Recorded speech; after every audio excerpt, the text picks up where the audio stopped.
we are in the pasture 13 days later with Alex Rocateli. And Alex, you're following up and getting some measurements today? Right, yes. We are gonna be, what I'm gonna be doing here is exactly seeing how good the GrazeOK app did on estimating forage availability in this pasture. So what I need to do now is remeasure and cross my fingers to see if the app did a good job. So let's get started. Okay. All right, so first, before I measured, we place the cattle here pretty much in a continuous grazing, as Lalman told me, David told me.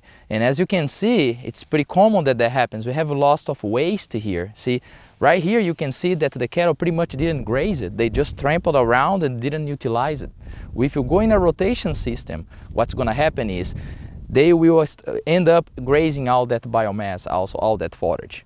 So that's something that we need to account when we're having a continuous grazing situation, is that we are going to have some waste. And when you are remeasuring to see how good was the forage removed, we need to avoid those areas, because that was already accounted to be not used. So here you can see that's an area pretty much where the cattle came and grazed. So you can see also they trampled a little bit and it's kind of laying down. So what you need to do first is put those plants back to their original stand, and then we try to measure. And again, as I mentioned before, we are not going to measure the highest leaf. We are going to press, and when we reach, we will feel that most of the leaves are reaching my hand is where I'm going to measure. As you can see here, if we do it, I can feel that's about here. I would say that we are almost 7 inches. 7 to 7.5 inches of biomass now. So what happened is 13 days ago we came here and I measured 13 inches of biomass, and now I'm measuring 7.5. According to my measurements, I was expecting that biomass go down to 6 inches, the amount of forage that we have. So in this case, looks like the GrazeOK app underestimated a little bit the amount of biomass that we have here.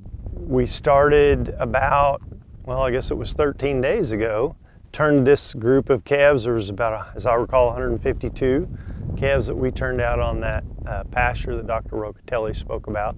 And so the guys have just pulled these cattle up into the pens. They're actually going to be shipped on a truck tomorrow morning to go to the feed yard. And they should be weighing, they're going to be weighing real close to 8 by now. They were weighing 765 or so about 2 weeks ago. And the overall goal is low cost of production and long-term sustainability of your natural resource, and in this case primarily that being the pasture. And so with a relatively small pasture, a pretty nice sized group of calves, you know, we just calculated or estimated how much standing forage was available, and we're just trying to see how close we could get using the extension tools that are available for grazing management. Lots of good insight though, and then I guess it's important to take records from year to year and season to season. Exactly right. That's the main point here. Season after season, just make your records and learn with the different environments that you're going to have. And I believe that after 5-6 years that you are doing your records and paying attention to your pasture, you're going to excel and know exactly how that pasture works. Terrific. Great demonstration by you and Dave Lalman. Alex, thanks a lot. Thank you.